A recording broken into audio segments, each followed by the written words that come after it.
Hello everyone. आप सभी का हमारे यूट्यूब चैनल द रिपीटर्स में हार्दिक स्वागत है।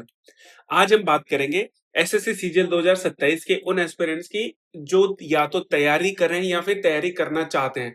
तो ये वीडियो उन सब के लिए एक वन स्टॉप सॉल्यूशन होने वाला है। यहाँ पर मैं आपको नए पैटर्न के अकॉर्डिंग जो बेस्ट है उसकी एक एक चीज को डिटेल में बताऊंगा कि आपको क्या करना है, कैसे करना है और कहां से करना है। तो ये वीडियो लंबी होने वाली है। तो जिसको भी इस फेर से निकलना है कि क्या हम जो पढ़ रहे हैं वो सही तो पढ़ रहे हैं ना, जहां से पढ़ रहे हैं वो रिलायबल तो है ना, या फिर जितना पढ़ रहे हैं उतना सफिशिएंट तो है ना। तो जिनको भी इन डाउट्स की क्लैरिटी चाहिए तो उनको इस वीडियो को बिल्कुल एंड तक देखना चाहिए। और जिसने ये वीडियो एंड तक देखा मैं गारंटी लेता हूं कि उसके ये सारे डाउट्स आज इस वीडियो में पूरे क्लियर हो जाएंगे और एक क्लैरिटी आएगी कि अगर आपको एसएससी सीजीएल 2027 को क्रैक करना है तो उसके लिए आपको क्या सब करना पड़ेगा। अब मैं यहाँ पर आपको डिटेल में एक एक सब्जेक्ट के बारे में बताऊं उससे पहले कुछ इंपॉर्टेंट चीजें हैं जो कि इस आपकी जो प्रिपरेशन फेज है उसके लिए सबसे ज्यादा इंपॉर्टेंट है, उनकी पहले बात करेंगे। फिर आपको सब्जेक्ट वाइज में सारा बताऊंगा कि कैसे आपको क्या चीजें कहां से करनी है। जिसमें सबसे पहली चीज आती है कि why you should listen to me, कि आपको मेरी बात सुननी क्यों चाहिए। तो देखो यहाँ पर एसएससी सीजीएल 2027 की तैयारी करने वाले लोग इस वीडियो को देख रहे हैं तो उनमें मोस्टली लोग हो सकता है नए हो और वो मेरे बारे में नहीं जानते हो। तो इसलिए मैं आपको बता दूं कि मैंने एसएससी सीजीएल के टोटल 5 अटेम्प्ट दिए, जिनमें से शुरुआत के 2 अटेम्प्ट में मेरा सिलेक्शन नहीं हुआ था। अब सिलेक्शन नहीं होने का रीजन ये नहीं था कि मैंने मेहनत नहीं करी थी, मैंने बहुत मेहनत करी थी, उसके बाद भी मेरा फाइनल रिजल्ट में नाम नहीं था।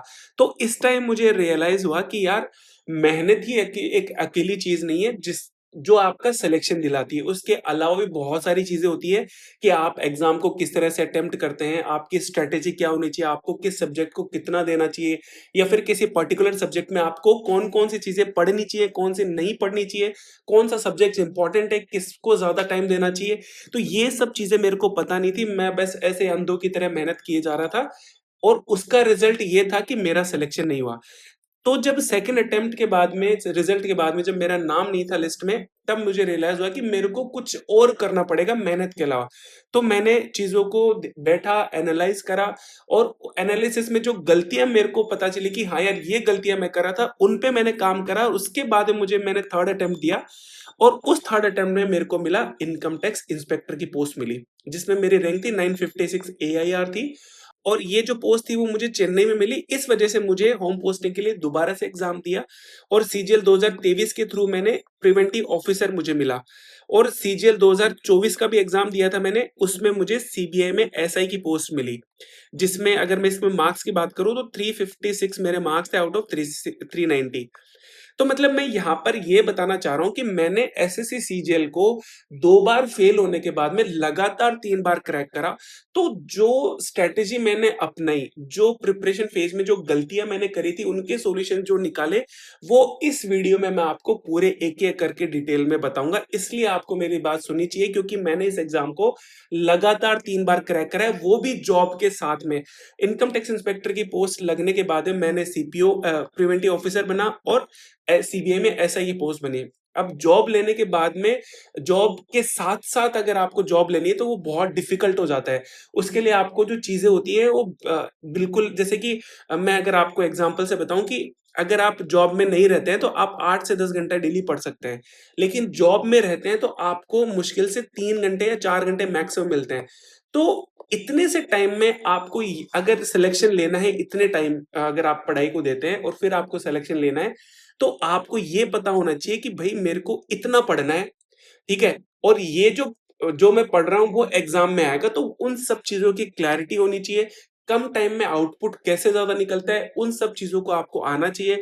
तो वो सब चीजें मैंने प्रिपरेशन फेज के दौरान मैंने इंप्लीमेंट करी और उनका डिजायर रिजल्ट भी मिला। मैंने जो स्ट्रेटेजी अपनाई उनका डिजायर रिजल्ट मिला और रिजल्ट ये था कि मैंने सीजीएल को 3 बार क्रैक किया है, ठीक है। तो इसलिए आपको मेरी बात सुननी चाहिए। फिर इसमें दूसरा पॉइंट ये आता है कि watch only if your target is CGL.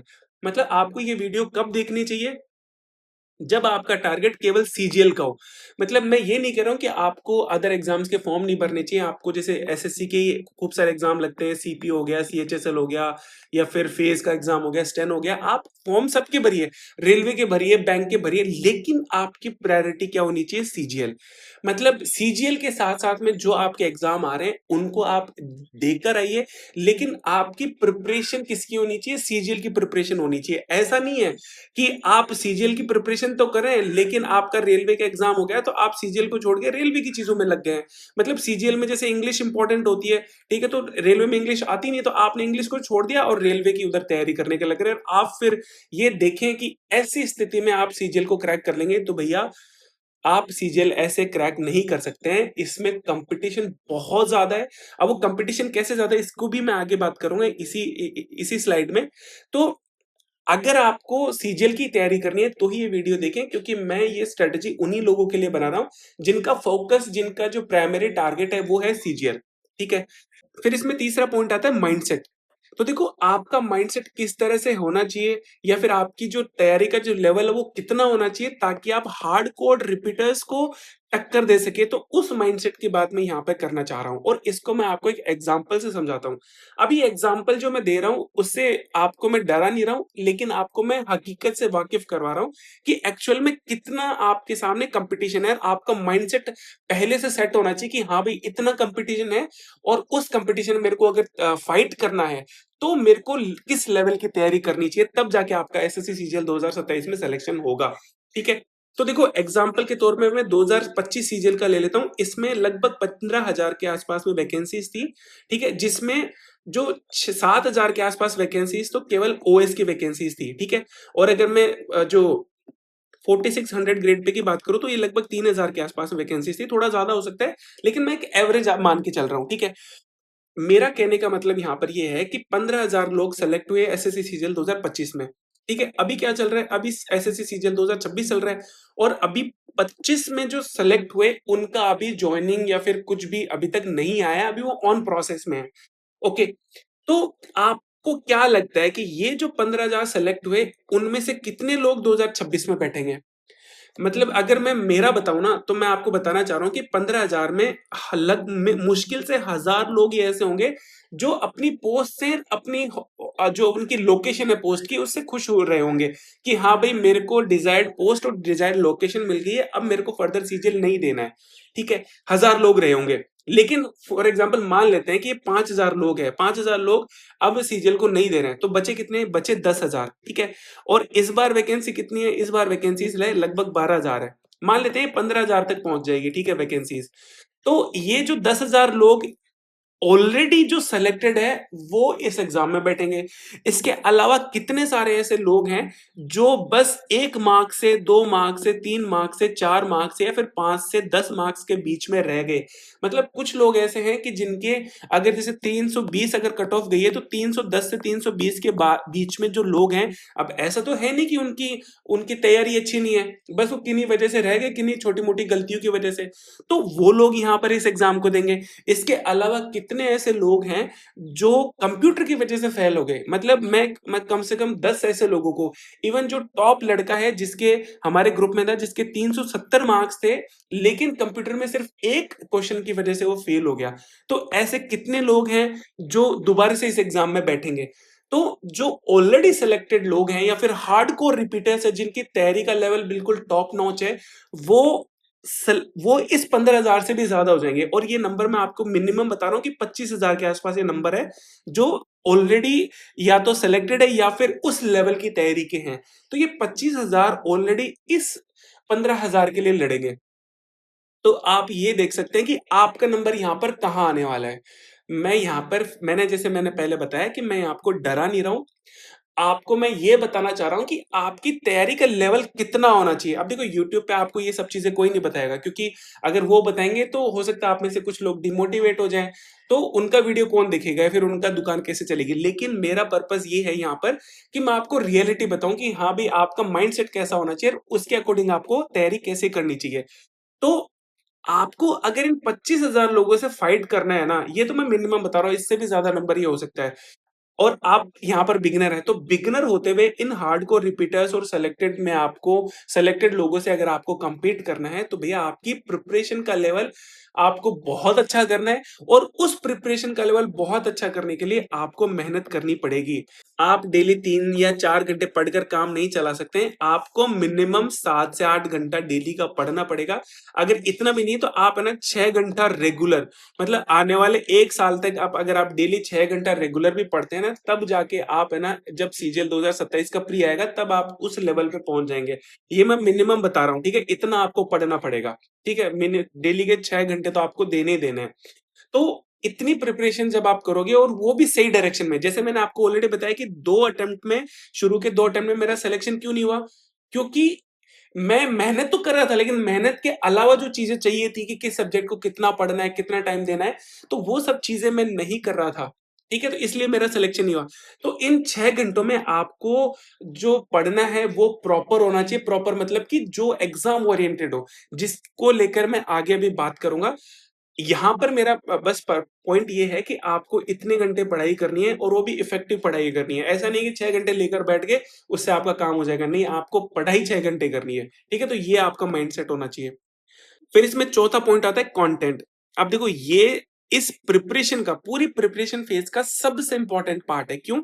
क्योंकि एसएससी की तैयारी करने वाले जितने भी लोग हैं, उनमें 99% लोग है ना इसी के फेर में फंस जाते हैं और इसी फेर के चलते उनकी पंचवर्षीय योजना बन जाती है, 5 ईयर प्लान बन जाता है। 5 ईयर प्लान का क्या मतलब है कि उनको सेलेक्ट होने में 4 से 5 साल लग जाते हैं। तो अगर आपको सेलेक्ट होना है तो आपको इसके फेर में नहीं पढ़ना है। अब इसका फेर क्या है? तो देखो मार्केट में कंटेंट के नाम पर पीडीएफ्स, बुक्स, मतलब तरह-तरह की चीज़ें भरी पड़ी हैं। मतलब अगर आप उनको एक-एक चीज़ को भी करने लगेंगे ना तो कम से कम 5 साल तो आपको उन पीडीएफ्स के, उन बुक्स के गो थ्रू होने में, सिर्फ एक बार गो थ्रू होने में टाइम लग जाएगा। तो आप उनको रिवीजन तो आप भूल ही जाइए कि रिवीजन कब करेंगे। तो यहाँ पर मेरा पॉइंट ये है कि अगर अपने अराउंड अगर आप एक सर्कल खींच लें कि भैया मेरे को इस प्रिपरेशन के दौरान बस ये किताब पढ़नी है, ये पीडीएफ पढ़नी है और ये मॉक टेस्ट देने हैं और इस तरह से मेरी स्ट्रेटेजी होने वाली है। इसके बाहर कुछ भी पीडीएफ आता है वो मेरे को ना तो देखना है, ना ही मेरे को पढ़ना है। अगर आपने अपने अराउंड एक सर्कल खींच लिया और उस सर्कल के अराउंड ही अगर आपने प्रिपरेशन को रखा आने वाले 1 साल तक, तो मैं गारंटी ले रहा हूँ कि आपका एसएससी सीजीएल 2027 में आपका सिलेक्शन हो जाएगा, बिना किसी रुकावट के, चाहे कितना ही कंपटीशन हो। ठीक है? तो ये सबसे बड़ा एक रोड है आपकी प्रिपरेशन में। और अगर आपने ये आइडेंटिफाई कर लिया है कि मेरे को क्या स्ट्रैटेजी रखनी चाहिए, मेरे को क्या पढ़ना चाहिए, क्या मेरी पीडीएफ होनी चाहिए, क्या मेरी बुक्स होनी चाहिए और क्या मेरे मॉक्स होने चाहिए। अगर ये आपने आइडेंटिफाई कर लिया तो मैं आपको बता रहा हूँ कि आपका प्रिपरेशन का 50% जो काम है ना वो यहीं पे खत्म हो गया। ये इतना इंपॉर्टेंट है। तो कंटेंट को लेकर आपको बिल्कुल प्रिसाइज होना है, हर पीडीएफ के पीछे भागना नहीं है, ठीक है? तो जो काम-काम की चीज़ें वो मैं आगे आपको बताऊँगा कि आपको ये चीज़ें करनी है। उसके बाहर देखो, ऐसा रहता है कि अगर आप खुद से उस चीज़ को एनालाइज़ करेंगे तो हो सकता है आपको टाइम लग जाए, हो सकता है आपको 1 से 2 साल लग जाए एक राइट कंटेंट ढूँढने में कि हाँ भाई, ऐसे-ऐसे चीज़ों को क्रैक करना है, तो ये कंटेंट होना चाहिए। लेकिन अगर मैं वो चीज़ आपको बता दूँ तो आपके लिए वो बिल्कुल सही सहूलियत हो जाएगी। तो मेरे पे भरोसा करके आप इन जो-जो मैं बताऊँ उनको फ़ॉलो करिए, उन कंटेंट को फ़ॉलो करिए, आपका सिलेक्शन इस बार में हो जाएगा। ठीक है? तो आपको कंटेंट को लेकर अपने अराउंड एक सर्कल खींचना है और हर पीडीएफ के पीछे नहीं भागना है। ठीक है? फिर बात आती है टॉप रैंकर्स और जो सेलेक्टेड कैंडिडेट्स होते हैं उनके बीच के डिफरेंस की। तो यहाँ पे सेलेक्टेड कैंडिडेट्स का मतलब हो गया कि जिनको 4600 पे ग्रेड मिलती है और जो लगभग जैसे मान लेते हैं कि 3000 के आसपास रैंक तक 4600 पे ग्रेड मिल जाता है। ये मैं एग्जांपल ले रहा हूँ। और टॉप रैंकर्स का मतलब है जिनको टॉप 100 में आते हैं, फिर टॉप 200 में आते हैं, मान लेते हैं इनमें। तो इनके बीच में डिफरेंस क्या होता है? देखो, जो टॉप 100 वाले लोग हैं उनमें से 5 लोगों को छोड़ दीजिए कि जो सच में डिजर्व करते हैं, जिनकी उनकी तैयारी का प्रिपरेशन का जो लेवल है वो इतना होता है कि वो टॉप 5 में ही आएँगे या फिर टॉप 100 में उनका नाम होगा। तो उन 5 लोगों को अगर छोड़ दें, तो बाकी के जो 95 लोग होते हैं टॉप 100 में, उनकी प्रिपरेशन का लेवल इन 3000 रैंक वाले के बराबर ही होता है या फिर उससे थोड़ा हो सकता है कम हो। ऐसा भी हो सकता है। क्यों? क्योंकि इनकी टॉप 100 में क्यों आए और ये 3000 के आसपास रैंक क्यों रही? सिर्फ एक रीज़न की वजह से कि इन्होंने जो तुक्के मारे, जो गेस अटेम्प्ट लिए, वो इनके तो गलत हो गए, इनके सही हो गए। मतलब प्रिपरेशन का लेवल सेम है। लेकिन वो टॉप में क्यों पहुंचे? क्योंकि बस उनके तुक्के सही हो गए, उनका लक काम कर गया। तो यहाँ पर मेरा पर्पस ये सब बताने का ये है कि आपको सिलेक्शन लेने के बारे में सोचना चाहिए, ना कि टॉप रैंक लाने के बारे में। क्योंकि बहुत सारे लोग ऐसे होते हैं जिनको ये दिमाग में रहता है कि मैं टॉप 10 में आऊंगा, मैं इसी तरह की तैयारी करूंगा। देखो, अगर इस तरह से सोचोगे तो ना तो आपकी टॉप 10 में आएगी, ना टॉप 100 में आएगी, इवन हो सकता है आपका सिलेक्शन भी ना हो। आप पहले सिलेक्शन के बारे में सोचिए।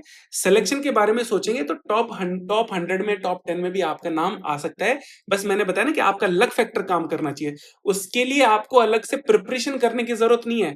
मतलब प्रिपरेशन आपकी जितनी सेलेक्टेड कैंडिडेट होंगी उतनी रहेगी, जो टॉप रैंकर्स होते हैं उनकी भी इतनी रहती है।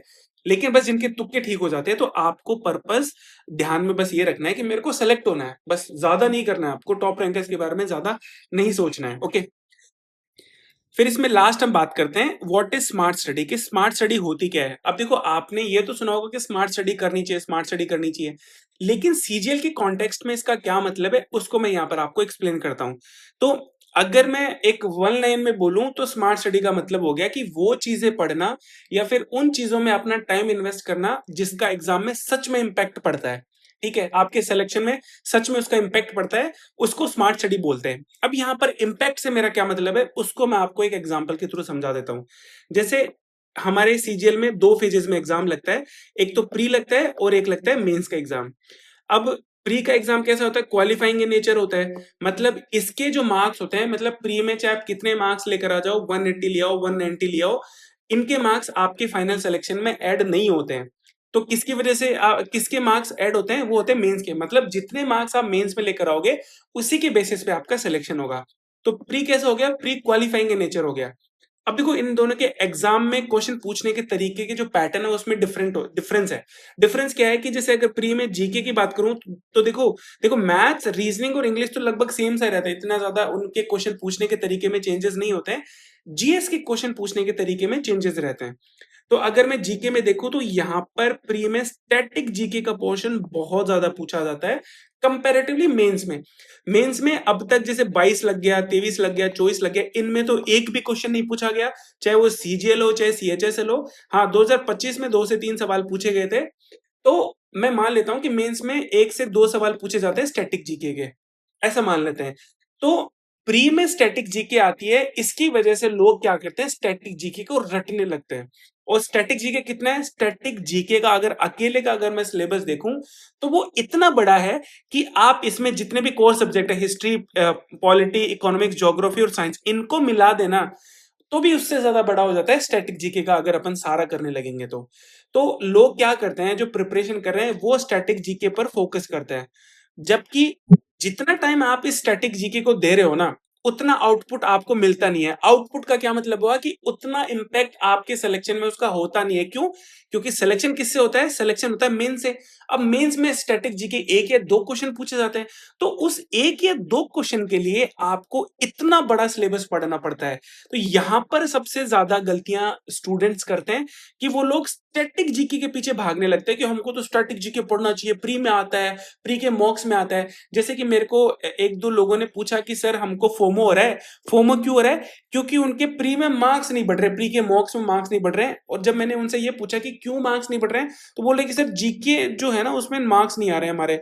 जीके में स्टैटिक जीके आता है तो हमको ऐसा लगता है कि हमको स्टैटिक जीके पढ़ना चाहिए। तो देखो, मैंने उनको ये बोला कि भैया आप है ना जितना टाइम, जैसे लेट सपोज आप 100 आवर्स एक पूरा स्टैटिक जीके को देते हैं, ठीक है, और आपका इम्पैक्ट कितने पक्का पड़ा है उस 100 आवर का आपके सिलेक्शन में? मुश्किल से 3 से 6 नंबर का। मतलब मान लेते हैं 10 नंबर का पड़ गया, लेट सपोज 10 नंबर मान लेते हैं, इतना नहीं होता है लेकिन 10 नंबर मान लेते हैं। लेकिन मेरा कहने का मतलब ये है कि ये 100 आवर अगर आप मैथ और इंग्लिश में लगाते हैं तो आपका ये जो 10 नंबर का इम्पैक्ट है ना, ये 20 नंबर का हो जाएगा। मतलब 20 नंबर आपको एक्स्ट्रा दे देगा अगर ये 100 आवर अगर आप मैथ और इंग्लिश में लगाते हैं तो आपको फायदा किससे हो रहा है? आपको फायदा उस चीज से हो रहा है कि आप स्टैटिक जीके पर फोकस नहीं करके आप मैथ और इंग्लिश पे फोकस करेंगे, तो आपको ज्यादा बेनिफिट मिलेगा मेंस में, सिलेक्शन में। तो इसको स्मार्ट स्टडी बोलते हैं। जबकि यहां पर मैक्सिमम लोग क्या करते हैं, मैक्सिमम लोग ये देखते हैं कि यार प्री में आता है तो पढ़ना पड़ेगा। अरे भैया, इतना टाइम अगर आप मैथ और इंग्लिश में लगा देंगे तो सिलेक्शन प्री तो आपका वैसे ही निकल जाएगा। जब प्री निकल जाएगा तो मेंस में आपको वो जो मैथ और इंग्लिश को पढ़ा वही तो मेंस में काम आएगा। ठीक है। तो इसी को स्मार्ट स्टडी बोलते हैं। तो ये सारे पॉइंट्स थे जो आपको ध्यान में रखने चाहिए अपनी प्रिपरेशन फेज के दौरान, ठीक है? अगर जिन्होंने भी ये पॉइंट सारे ध्यान में रख लिए, उसके लिए जो प्रिपरेशन है वो बहुत आसान हो जाएगी। और जब प्रिपरेशन आसान हो जाती है तो भैया आपको फिर सिलेक्शन लेने से कोई नहीं रोक सकता, ठीक है? तो ये तो बात थी अलग पॉइंट्स की। अब मैं बात करूंगा सब्जेक्ट की कि एक एक सब्जेक्ट को लेकर आपको किस तरह से प्रिपरेशन करनी चाहिए। अब अगर मैं एसएससी के सब्जेक्ट्स की बात करूं तो देखो टोटल 4 सब्जेक्ट होते हैं। मैथ्स होता है, जीएस होता है, इंग्लिश होता है और रीजनिंग होता है। और अगर इन चारों सब्जेक्ट में भी सबसे इंपॉर्टेंट सब्जेक्ट्स की बात करें तो मैथ्स आती है और इंग्लिश आती है। अब रीजनिंग और जीएस क्या इंपॉर्टेंट नहीं है? इंपॉर्टेंट है, लेकिन यहाँ पर मेरा इंपॉर्टेंस देने का कॉन्टेक्स्ट कुछ अलग है। अब यहाँ पे कॉन्टेक्स्ट देने का आज क्यों अलग है? क्योंकि मैथ और इंग्लिश दो ऐसे सब्जेक्ट हैं जो आपको दूसरों से एज दिला सकते हैं। अब यहाँ पे एज का क्या मतलब हुआ? तो देखो ये एसएससी जो एग्जाम है वो एक कॉम्पिटिटिव एग्जाम है। यहाँ पर कॉलेज की तरह फिर स्कूल की तरह ऐसा नहीं होता है कि आपको 70% लेकर आ गए और आप पास हो गए, ठीक है? आपको यहाँ पर दूसरों से ज्यादा नंबर लेकर आने होते हैं। अब दूसरों से ज्यादा नंबर आप कब लेकर आएंगे? जब आप दूसरे लोगों से अच्छा करेंगे। तो वो कौन से सब्जेक्ट है जिनमें आप दूसरों से अच्छा कर सकते हैं? तो वो है मैथ्स और इंग्लिश। अब आप में से कुछ लोग ये बोलेंगे कि ऐसा थोड़ी है, रीजनिंग और जीएस में भी तो हम दूसरों से अच्छा कर सकते हैं। तो देखो मैं आपको एक बताऊं कि एसएससी की जो रीजनिंग होती है वो कैसी होती है? वो आती है जीरो लेवल की। जीरो लेवल का मतलब हो गया कि इसको आप है ना अगर थोड़ी बहुत प्रैक्टिस करेंगे तो आप रीजनिंग को सीख सकते हैं, रीजनिंग के क्वेश्चन बना सकते हैं। तो इसमें जो एज ले सकते हैं ना वो बहुत मतलब कम चांसेस होता है क्योंकि सब कर लेते हैं रीजनिंग को। सेम चीज जीएस के साथ में लागू होती है। क्यों? क्योंकि इसका सिलेबस इतना वास्ट है कि पहली चीज तो आपके इसके सिलेबस को कंप्लीट नहीं कर सकते हैं। कि आप ऐसा नहीं है कि आप बस ये किताब पढ़ लेंगे तो आप सारे क्वेश्चन बना पाएंगे, नहीं बना पाएंगे। क्योंकि ये समंदर है, ठीक है? और आप इसको कंप्लीट नहीं कर सकते हैं। और इसका सब्जेक्ट इसका जो सिलेबस है वो इतना वास्ट होने की वजह से ये अनप्रेडिक्टेबल बन जाता है। मतलब आप पेपर में जरूरी नहीं है कि आप सारे क्वेश्चन बना पाएंगे। एक स्पेसिफिक नंबर जैसे कि आप बताओ कि 45 से 50 नंबर तक अगर पेपर नॉर्मल आए, आसान नहीं आए, अगर नॉर्मल पेपर में 40 से 45 से 50 नंबर तक लाया जा सकता है, इसके ऊपर जिसके नंबर आते हैं उसके तुक्के सही होते हैं। तो यहाँ पर भी इतनी ज्यादा एक एज लेने की वो नहीं है, ठीक है? तो अगर कोई दो सब्जेक्ट सबसे इंपॉर्टेंट है जहां पर आप लोगों से बढ़त बना सकते हैं, उसमें सबसे टॉप पे आता है इंग्लिश और सो मैथ आता है और इसके बाद में इंग्लिश आता है। तो ये दो सब्जेक्ट हमको बहुत अच्छे से करने हैं। जब ये दो सब्जेक्ट अच्छे से हो जाएंगे उसके बाद में हमें जीएस पे ध्यान देना है। रीजनिंग तो मॉक के साथ साथ में आराम से हो जाएगी। अब मैं एक एक करके चारों सब्जेक्ट के बारे में बताता हूँ कि आपको इन सब्जेक्ट को किस तरह से अप्रोच करना है। और सबसे पहले मैं बताऊंगा जीएस के बारे में। अब जीएस के बारे में सबसे पहले क्यों बताऊंगा? क्योंकि इसी सब्जेक्ट को लेकर लोग सबसे ज्यादा कंफ्यूजन में रहते हैं कि हम पढ़े कहाँ से, कैसे पढ़े और क्या रेलेवेंट है, क्या रेलेवेंट नहीं है। और इसमें इसका सिलेबस इतना ज्यादा है कि लोग आलतू फालतू की चीजें ज्यादा पढ़ लेते हैं जो हमारे काम की नहीं है। अगर आपका टारगेट सीजीएल है तो उसके अकॉर्डिंग मैं आपको बताऊंगी आपको किस तरह से पढ़ना है, क्या पढ़ना है, ठीक है? तो इसलिए जीएस को सबसे पहले देखेंगे। तो अगर जीएस के सब्जेक्ट्स की बात करूं तो टोटल जीएस को पूरे 4 पार्ट्स में डिवाइड करा है। जिसमें पहला आता है कोर सब्जेक्ट्स। अब कोर सब्जेक्ट में क्या क्या आता है? हिस्ट्री आता है, पॉलिटी आता है, इकोनॉमिक्स आता है, ज्योग्राफी आता है। एक पार्ट है इसका साइंस जिसमें 3 सब्जेक्ट आते हैं, फिजिक्स, केमिस्ट्री और बायोलॉजी। फिर एक पोर्शन आता है स्टैटिक जीके का और एक आता है करंट अफेयर्स का। तो ये टोटल 4 पोर्शन होते हैं अपनी जीके के, ठीक है? इनमें अगर एसएससी सीजीएल के कॉन्टेक्स्ट में देखें तो सबसे इंपॉर्टेंट क्या है? सबसे इंपॉर्टेंट है कोर सब्जेक्ट। अब कोर सब्जेक्ट सबसे इंपॉर्टेंट क्यों है? क्योंकि मैक्सिमम नंबर ऑफ क्वेश्चंस यहीं से पूछे जाते हैं। अगर मैं सीजीएल 2022, 23 और 24 की बात करूं तो यहाँ पर 60% से ज्यादा मतलब मेंस में 25 क्वेश्चन आते हैं। तो कम से कम 13 से 15 क्वेश्चन तो इन्हीं कोर सब्जेक्ट 4 सब्जेक्ट से पूछे गए हैं। और अगर मैं 2025 की बात करूं तो 2025 में इन 4 सब्जेक्ट से 25 में से 12 क्वेश्चन पूछे गए थे, ठीक है? तो इनका पोर्शन अगर माने तो लगभग 50% इनका पोर्शन होता है। और ये एक बहुत बड़ा पोर्शन है। इसीलिए अगर हमको किसी सब्जेक्ट में जीएस में सबसे ज्यादा अगर किसी को प्रिपेयर करना है तो वो है ये 4 सब्जेक्ट। यहाँ पर मैं मेंस की बात कर रहा हूँ, मैं प्री की बात नहीं कर रहा हूँ। प्री की बात मैं क्यों नहीं कर रहा हूँ? क्योंकि प्री क्वालिफाइंग इन नेचर है। हमको उस चीज़ पे ध्यान देना है, जैसे मैंने बताया ना कि इम्पैक्ट डाले, हमको वो चीज़ें पढ़नी है जो इम्पैक्ट डालें। और इम्पैक्ट कहाँ पर पड़ता है? मेंस के मार्क्स से इम्पैक्ट पड़ता है। और मेंस में क्या आता है वो यहाँ पर मैं आपको बता रहा हूँ, मैं प्री की चीज़ें नहीं बता रहा हूँ, ठीक है? मैं प्री पर भी आपको बताऊँगा कि इसमें क्या-क्या करने से आपके कितने मार्क्स आ जाएँगे, जिससे आपका आपका आराम से क्वालीफाई हो जाए, ठीक है? तो जो कोर सब्जेक्ट है वो सबसे ज़्यादा इम्पोर्टेंट है। तो जीएस में अगर आपको सबसे पहले करना है, तो ये 4 सब्जेक्ट है। और इन 4 सब्जेक्ट में भी अगर आपको मैं प्रायोरिटी के हिसाब से बताऊँ, तो सबसे पहले आपको इकोनॉमिक्स करना है, फिर आपको पॉलिटी करना है, फिर आपको ज्योग्राफी करना है, सबके लास्ट में हिस्ट्री करना है। ये आपका प्रायोरिटी होना चाहिए, क्योंकि रिसेंट पैटर्न में इकोनॉमिक्स से, पॉलिटी से सबसे ज़्यादा क्वेश्चन पूछे गए हैं। ज्योग्राफी से भी पूछे गए हैं, लेकिन इकोनॉमिक्स से सबसे ज़्यादा, इसलिए सबसे पहले इसको करना है, क्योंकि जो हम सबसे पहले करते हैं ना, वो अच्छे से करते हैं। जैसे आपने अगर वोकैब की कोई भी अगर किताब आपके पास में होगी, तो आपको ये तो पता होगा कि वोकैब के शुरुआत के जो पेजेज़ हैं, वो आपको अच्छे से आते हैं। क्यों? क्योंकि हम जभी भी जाते हैं, उन्हीं पेज से शुरू करते हैं। तो अगर इकोनॉमिक्स को अच्छे से कर लेंगे, तो आपको आगे कोई दिक्कत आने वाली नहीं है। फिर बात करते हैं साइंस की। अब देखो, जो रीसेंट ट्रेंड है, जो पैटर्न में चेंजेस हुआ है, 2025 सीजीएल से जो पैटर्न में चेंज आया है, उसमें साइंस को उन्होंने मतलब कि उनका जो वेटेज है डायरेक्ट क्वेश्चन का, वो बहुत कम कर दिया है। इन्होंने क्या करा कि साइंस को साइंस एंड टेक्नोलॉजी में ऐड करके, और यहाँ से करंट अफेयर में क्वेश्चन पूछ रहे हैं। साइंस से डायरेक्टली क्वेश्चन नहीं पूछा जा रहा है। अगर आप सीजीएल की बात करेंगे, सीजीएल 2025 मेंस की, उसमें केवल एक क्वेश्चन पूछा गया था। और अभी सीएचएसएल 2025 का जो एग्जाम लगा था, उसमें शायद एक है, वो भी नहीं पूछा, आई थिंक। जहां तक मेरे को ध्यान है, 0 क्वेश्चन पूछे गए। अगर पूछे भी गए तो एक क्वेश्चन शायद उन्होंने पूछा होगा। तो साइंस का वेटेज कम हो चुका है। और इसका वेटेज का हमको एक रफ आइडिया और लग जाएगा, जब अभी जितने भी एग्जाम होंगे ना, चाहे वो फेस का एग्जाम हो, या फिर सीएचएसएल का हो, सीपीओ हो, या फिर अपना सीजीएल का प्री हो और मेंस हो। क्योंकि आपका एग्जाम तो 2027 वाला है ना, तो 2026 में भी इस पैटर्न को हम चेक कर लेंगे और उसके अकॉर्डिंग हमारी प्रिपरेशन करेंगे। लेकिन अभी जिस पैटर्न में जो चीजें चल रही है, उसमें साइंस को वेटेज बहुत कम दिया है। अब वेटेज कम दिया, इसका मतलब ये नहीं है कि आपको साइंस पढ़ना नहीं है, आपको साइंस पढ़ना है। लेकिन हमारी प्रायोरिटी क्या होनी चाहिए? ये 4 कोर सब्जेक्ट हमारी प्रायोरिटी होनी चाहिए। इसी अकॉर्डिंग हमको यहाँ पर पढ़ाई आगे करनी है, ठीक है? पहले ये 4 कोर सब्जेक्ट होंगे, फिर हम साइंस पे जाएंगे। फिर बात आती है स्टैटिक जीके की। तो देखो, स्टैटिक जीके के लिए मैंने बता रखा है कि स्टैटिक जीके आपको नहीं करना है। देखो, नहीं करने का मेरा मतलब ये है कि मैं आपको मना नहीं कर रहा हूँ। मेरा यहाँ पर मतलब ये है कि आपको पहले मैथ्स और इंग्लिश पे फोकस करना है। जब ये मैथ और इंग्लिश आपके हो जाए, वो अच्छे से हो जाए, उसके बाद में आपको कोर सब्जेक्ट करना है। फिर कोर सब्जेक्ट भी आपका जब हो जाए और आपके पास में टाइम बचे, तब आपको स्टैटिक जीके पर जाना है। मतलब ये प्रायोरिटी होनी चाहिए आपकी, पहले मैथ्स, फिर इंग्लिश, फिर core subject, and then come to the static GK.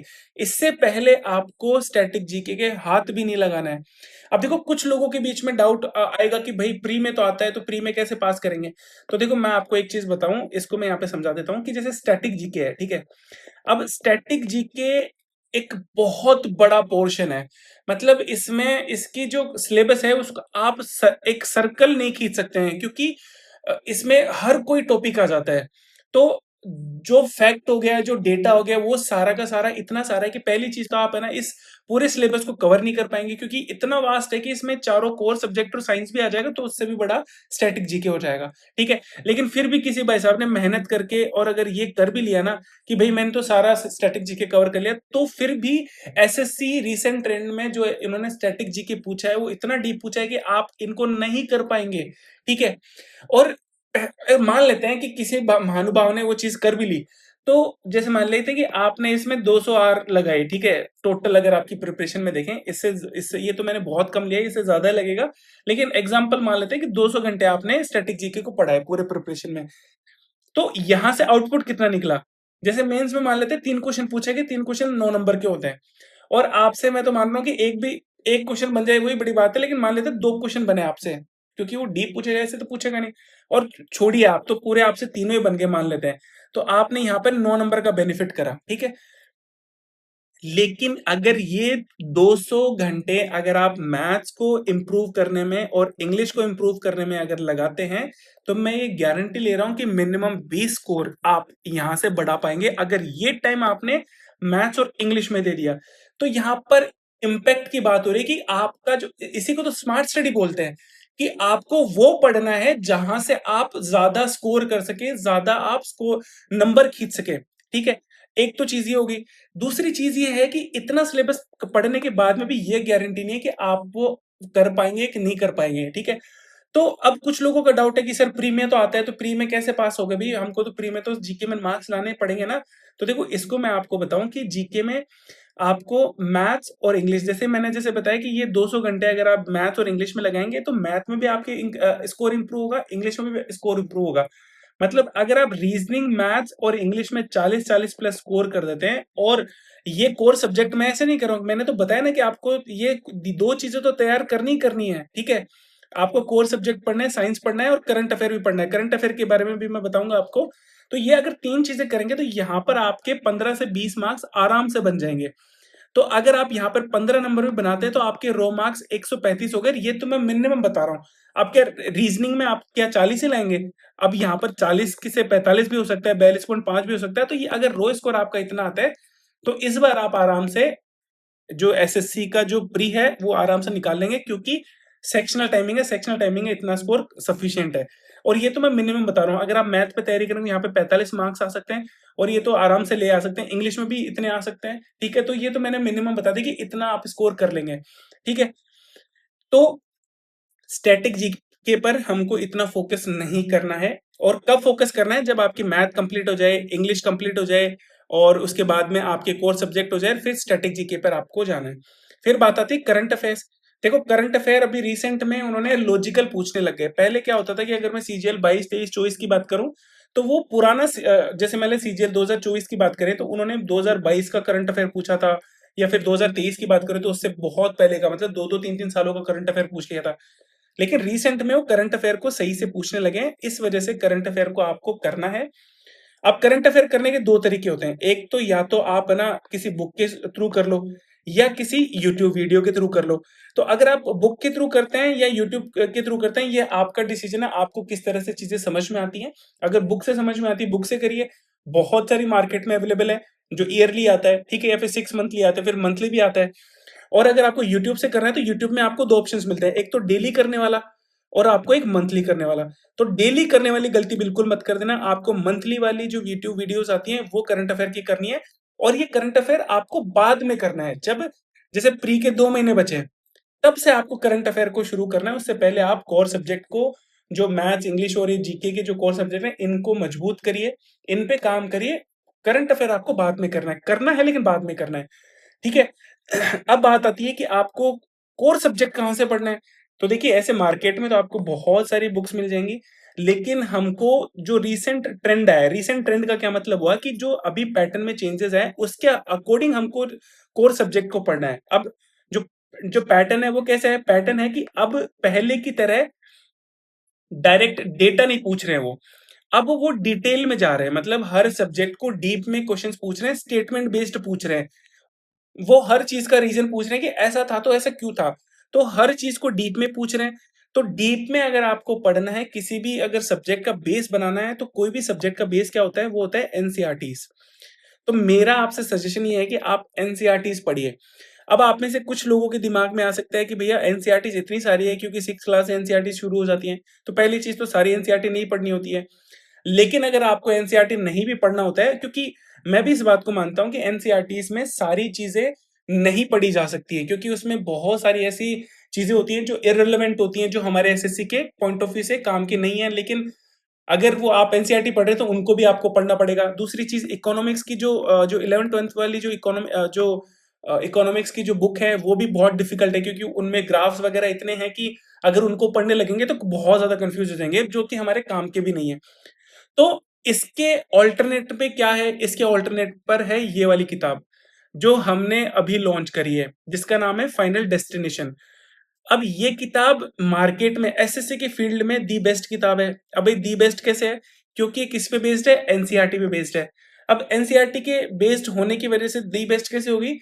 तो ये दी बेस्ट इसलिए हो गई क्योंकि अभी जिस तरह से पैटर्न चेंज हुआ है उसके अकॉर्डिंग जिस तरह से डीप क्वेश्चन पूछे जाते हैं, जो एनसीईआरटी से पूछे जाते हैं, वो सारे के सारे जो एनसीईआरटी के जो इंपॉर्टेंट पॉइंट्स हैं या जो काम काम की चीजें हैं, हर हर आपके क्लास की, हर सब्जेक्ट की जो क्रैक्स है वो यहाँ पर हमने डाल रखा है।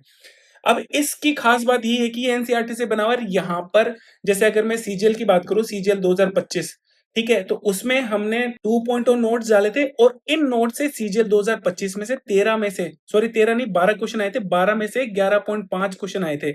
मतलब 0.5 का क्या मतलब है कि एक क्वेश्चन ये था जिसका दो स्टेटमेंट दे रखे थे, तो एक स्टेटमेंट हमारी किताब में नहीं था, बाकी पूरे के पूरे क्वेश्चन इन 2.0 नोट्स थे और उन्हीं नोट्स, ये जो नोट्स है ये भी एनसीईआरटी से बने हैं और ये किताब भी उन्हीं नोट्स से बनाई गई है, लेकिन कुछ एडिशनल टॉपिक्स हैं यहाँ पे। ये 2.0 नोट्स आपको फ्री में टेलीग्राम चैनल पे मिल जाएंगे, वहां से आप उठा के खुद चेक कर सकते हैं। इवन सीएचएसएल 2000 जो मेंस हुआ था 2025 वाला, उसमें 9 क्वेश्चन थे, 9 में से 8 क्वेश्चन यहाँ इस किताब से या फिर जो 2.0 नोट्स हैं वहां से डायरेक्ट मिले थे। एक क्वेश्चन ऐसा था कि वो एक स्टैटिक पार्ट था, वो क्वेश्चन ऐसा था कि वो आपको किसी किताब में नहीं मिलेगा, ठीक है, तो वो क्वेश्चन आप उसको इररिलेवेंट मान सकते हैं। बाकी 9 में से 8 जो क्वेश्चन है वो इन किताबों से में से मिले हैं, तो इसीलिए मैं आपको ये किताब दी बेस्ट बता रहा हूं। अगर आपको एनसीईआरटी पढ़नी है तो एनसीईआरटी की बुक्स ना पढ़कर अगर आप इस किताब को पढ़ते हैं तो ये आपके लिए दी बेस्ट रहेगा। सबसे इसकी खास बात क्या है कि इसकी खास बात एक तो ये है कि इसकी लैंग्वेज जो इतनी आसान बनाई गई है कि आपको कोई वीडियोस देखने की जरूरत नहीं पड़ेगी, आप इसको वैसे भी पढ़ेंगे तो सारा आपको समझ में आ जाएगा। लेकिन इकोनॉमिक्स को छोड़कर, मतलब इकोनॉमिक्स ऐसा सब्जेक्ट है कि आप खुद से पढ़ेंगे तो हो सकता है आपको नहीं समझ में आए अगर आपने पहले इकोनॉमिक्स नहीं पढ़ रखी है तो इकोनॉमिक्स के लिए आपको वीडियोस की जरूरत पड़ती है।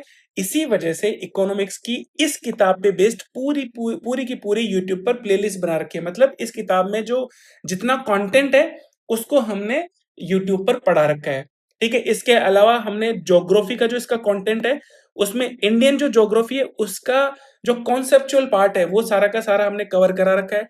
पॉलिटी हमारी अभी चल रही है, वो भी इस मंथ में आप कंप्लीट हो जाएगी। इवन जो वर्ल्ड ज्योग्राफी है उसको भी मैं अब शुरू करवाने वाला हूं, तो आपको ये देखेंगे कि इकोनॉमिक्स कंप्लीट हो गया, पॉलिटी चल रही है और ज्योग्राफी भी, जो कॉन्सेप्चुअल पार्ट है वो सारा हमने करा रखा है, जो स्टैटिक पार्ट है वो नहीं करा रखा। स्टैटिक पार्ट से क्या मतलब आ गया है, जैसे वो आता है ना कि एग्रीकल्चर वाला हो गया, फॉरेस्ट हो गया या फिर मिनरल्स हो गया, जिसको रखना होता है वो मैंने नहीं करा रखा, जिसको भी मैं एक वीडियो के थ्रू बताऊंगा।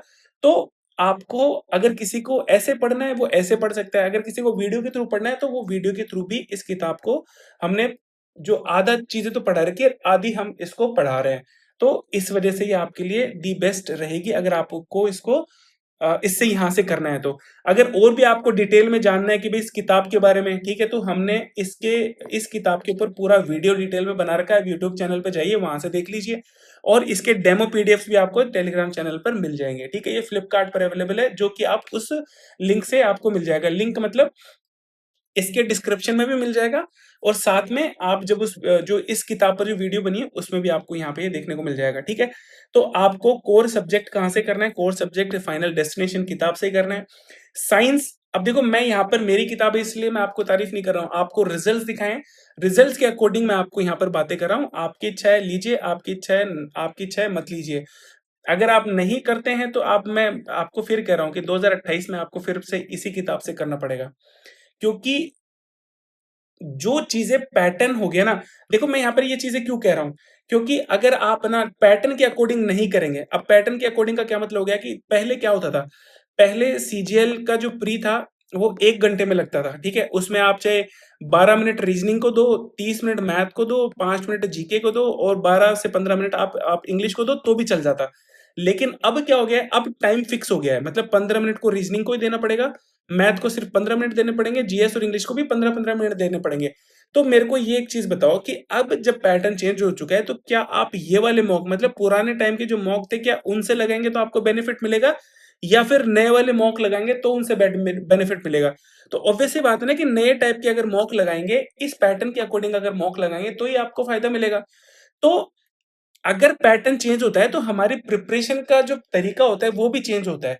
तो उस प्रिपरेशन के तरीके में अगर आपको चेंज करना है तो आपको ये किताब पढ़नी पड़ेगी, क्योंकि क्वेश्चंस डीप पूछे जा रहे हैं, ठीक है। अगर डीप पूछे जा रहे हैं तो आपको डीप पढ़ना पड़ेगा, अदरवाइज आप एसएससी सीजीएल के कंपटीशन को फाइट नहीं कर सकते हैं। ओके, तो ये सारी चीजें थी जीके को लेकर। अब इसमें एक चीज आती है जो मैंने आपको अभी डिस्कस नहीं करी, वो आती है मॉक की। तो देखो मॉक यहाँ पर इंपॉर्टेंट नहीं है जीके के लिए। क्यों इंपॉर्टेंट नहीं है? क्योंकि मॉक से आपको इम्प्रूवमेंट नहीं होता इतना। इसको लेकर मैंने एक डिटेल में वीडियो बना रखा है मॉक स्ट्रैटेजी नाम से। वो 1 घंटे का वीडियो है, उसको पूरा देखेंगे, आपको बहुत सारी क्लैरिटी आएगी कि किस तरह से मॉक को अटेम्प्ट करना होता है, किन-किन बातों का ध्यान रखना होता है। मॉक से पहले किन चीज़ों का ध्यान रखें, मॉक देते टाइम किन चीज़ों का ध्यान रखें, सबका मैंने डिटेल में यहाँ पर एनालिसिस कर रखा है, ठीक है? तो मॉक इम्पोर्टेंट नहीं है, मॉक आपको नहीं देना है। क्योंकि ये मैं क्यों बता रहा हूँ? क्योंकि क्या होता है ना कि एसएससी के जो एस्पिरेंट होते हैं ना, उनको एक बात की चुल रहती है। क्या चुल रहती है कि सर हमारे मॉक्स में मार्क्स इंप्रूव नहीं हो रहे। अब उन वो उनके मैथ में भले ही 40 नंबर आए, इंग्लिश में भले ही 35 से 40 में नंबर आए, लेकिन उनके जीके में अगर 15 नंबर आते हैं, तो उनको ऐसा लगता है कि यार जीके में मार्क्स इंप्रूव करें। अरे भैया आपके मैथ में 40 नंबर आ रहे हैं, यहाँ पर 50 लाए जा सकते हैं। अगर यहाँ पे 35 से 40 आ रहे हैं, तो यहाँ पे 45 लाए जा सकते हैं। तो इस गैप को फिल करने के बजाय इनके पीछे पड़े रहते हैं। और वो भी क्यों पड़े रहते हैं? क्योंकि उनको ऐसा लगता है, फोमो आता है कि यार मॉक में अगर जीएस में मार्क्स आ जाएँगे तो अच्छे मार्क्स हो जाएँगे। अब आपके मॉक में मार्क्स तो तब आएँगे ना, जब आप जैसे मान लें कोई मॉक दिया आपने 2022 सीजीएल का मॉक दिया आपने, ठीक है? अब उसके प्री में करंट अफेयर 2020 का पूछ रखा है, ठीक है? वहाँ पर स्टैटिक जीके फालतू पूछ रखी है, कुछ अटपटा स्टैटिक जीके पूछ रखा है, ठीक है? एक आधा आपको कोर सब्जेक्ट से भी क्वेश्चन इधर-उधर मिल जाएगा, तो ऐसे पेपर में आप जीएस में स्कोर नहीं कर सकते हैं। तो वहाँ पर इम्प्रूवमेंट की ज़रूरत ही नहीं है। आप यहाँ पर फ़ोकस करिए ना, इसके बजाय, ठीक है? तो ये मेरा पॉइंट है कि आपको मॉक्स में जीके के मार्क्स को ध्यान नहीं देना है, मॉक देना है। बस ये मॉक भी मैंने बताया ना कि एक प्रिपरेशन के बाद में मॉक देने होते हैं, ठीक है? तो जीएस के लिए मॉक की इतनी ज़्यादा कोई इम्पोर्टेंस नहीं है। अगर कुछ इम्पोर्टेंस है, तो वो है प्रैक्टिस की, ठीक है? प्रैक्टिस कहाँ से करनी है? देखो प्रैक्टिस पीवाईक्यूज़ की प्रैक्टिस अगर आपको करनी है, तो 2 ऑप्शंस आपके पास में हैं। एक तो आप बुक से कर सकते हैं, तो बुक से अगर आप प्रैक्टिस करेंगे तो ब्लैक बुक एक आती है वन लाइनर, वहाँ से आपको करना है। अब ब्लैक बुक से क्यों करना है? क्योंकि इसमें जो टीसीएस पैटर्न के एसएससी के 2019 से लेकर अब जितने भी क्वेश्चन थे वो सारे इन्होंने वन लाइनर फॉर्मेट में डाल रखे हैं। तो ये आपके लिए एक अगर पूरा पीवाईक्यू करना है तो यहाँ से आपका पूरा पीवाईक्यू हो जाएगा। अगर आपको क्विज़ फॉर्मेट में या मॉक फॉर्मेट में अगर आपको करना है तो हमारी ये जो द रिपीटर्स नाम से एप्लीकेशन आती है, उसमें हमने सब्जेक्ट वाइज ब्लैक बुक के ही क्वेश्चन ऑप्शंस डाल के टॉपिक वाइज डाल रखे हैं। टॉपिक वाइज का मतलब हो गया कि हमने जैसे पॉलिटी में फंडामेंटल राइट्स के क्वेश्चंस अलग डाल रखे हैं, हमने पार्लियामेंट के अलग डाल रखे हैं, सुप्रीम कोर्ट के अलग डाल रखे हैं, सेंट्रल स्टेट के रिलेशन के अलग डाल रखे हैं। तो टॉपिक वाइज आपको इसी ब्लैक बुक के सारे क्वेश्चन मिल जाएंगे यहाँ पे क्विज फॉर्मेट में और ऑप्शन के साथ में। तो आपके पास में दोनों तरीके आप कैसे भी दे सकते हैं। इसके अलावा न्यू टाइप के क्वेश्चन का क्या मतलब हो गया कि आपको 2 टाइप के क्वेश्चंस की प्रैक्टिस करनी है। एक तो पीवाईक्यू और एक न्यू टाइप। न्यू टाइप हो गया स्टेटमेंट बेस्ड, ठीक है? इनको हमने कैसे करा रखा है? इसको हमने इसी एप्लीकेशन पे हमने वर्जिन टेस्ट के नाम से आप जब जाएँगे तो वहाँ पर अच्छे लेवल के क्वेश्चंस आपको देखने को मिलेंगे। तो पहले आपको ये थ्योरी कंप्लीट करनी है, उसके बाद में आपको पीवाईक्यू लगाने हैं, फिर आपको ये ऐसे क्वेश्चंस लगाने हैं जो टफ लेवल के होते हैं, जो स्टेटमेंट बेस्ड होते हैं। तो ये आपकी जीएस की कंप्लीट स्ट्रैटेजी है। अगर आपको सच में चाहते हैं कि आप इधर-उधर नहीं भागकर एक बार एक स्ट्रैटेजी से चलें, तो आपका सिलेक्शन आराम से हो जाएगा। अब 10 लोगों की स्ट्रैटेजी देख के 10 लोगों को फॉलो करने लगेंगे, तो भैया हर आदमी का अलग दिमाग होता है, हर आदमी अलग तरीके से सोचता है, ठीक है? तो ये तो बात होगी जीएस की। अब मैं बात करता हूँ मैथ की। तो देखो मैथ में हमने 4 चीज़ों में इसको डिवाइड कर रखा है। इसमें सबसे पहली चीज़ आती है कैलकुलेशन, फिर आते हैं इसके बेसिक्स, फिर आता है प्रैक्टिस और फिर आता है मॉक। अब देखो अगर अब जिस पैटर्न जो पैटर्न अभी चेंज हुआ है, जैसे आपको मैंने बताया ना कि पैटर्न बिल्कुल चेंज हो चुका है अब, तो उस पैटर्न के अकॉर्डिंग अगर कोई आपको मैथ में जो सबसे ज़्यादा इम्पोर्टेंट है या फिर जो एज दिला सकता है ना, वो है कैलकुलेशन। मतलब मैं आपको एक चीज़ बताऊँ कि मैथ में सबसे इम्पोर्टेंट अगर कुछ है ना, सब्जेक्ट से भी इम्पोर्टेंट वो है मैथ्स। पूरी मैथ्स का 50% अगर इम्पोर्टेंस में बात करूँ तो 50% किसका इम्पोर्टेंस है? कैलकुलेशन का। क्यों इम्पोर्टेंस है उसको मैं यहाँ पे आपको एक्सप्लेन करता हूँ। जैसे कि पैटर्न चेंज हो चुका है, प्री और मेंस दोनों का। पहले क्या होता था, पहले आपको मैथ को करने के लिए आराम से 25 से 30 मिनट मिल जाते थे। कैसे? जैसे हमने रीज़निंग को 12 मिनट में या 15 मिनट में कर लिया। मान लेते हैं 15 मिनट में आपको रीज़निंग को करा, इंग्लिश को आपने 10 से 12 मिनट में कर लिया और जो जीके होती थी उसको हम 5 से 6 मिनट में कर लेते थे। तो मैथ के लिए हमारे पास में 25 से 30 मिनट बच जाते थे। कितने क्वेश्चन के लिए? 25 क्वेश्चन को करने के लिए हमारे पास में आराम से 25 से 30 मिनट पहले बच जाते थे।